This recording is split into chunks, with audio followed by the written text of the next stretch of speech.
Hello friends, मेरा नाम है आदित्य और आज हम बात करने वाले हैं ग्रैंडपा पैराडॉक्स की थियरी पे। So let's begin it.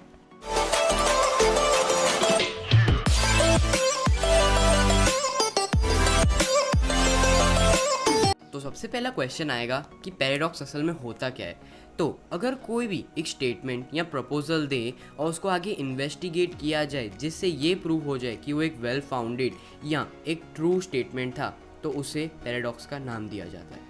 अब दूसरा क्वेश्चन है कि एक्चुअली ग्रैंडपा पैराडॉक्स होता क्या है। तो अगर फ्यूचर में हम टाइम मशीन के थ्रू पास्ट में चले जाएं तो सबसे बड़ा लॉजिकल प्रॉब्लम होगा कि अगर पास्ट में हमारे कारण हमारे ग्रैंडपा की मौत हो जाए तो हमारे फादर का कोई एग्जिस्टेंस नहीं रहेगा।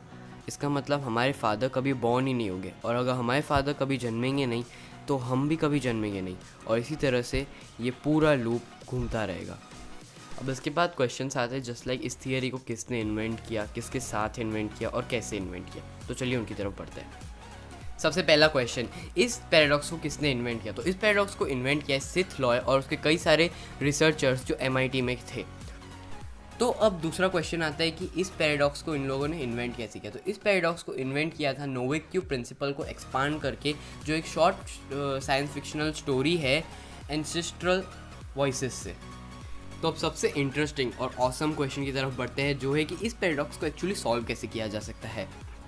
तो अब इसको सॉल्व करने के लिए हमें एक और थियरी के बारे में जानना होगा, जो है मल्टी यूनिवर्स थियरी।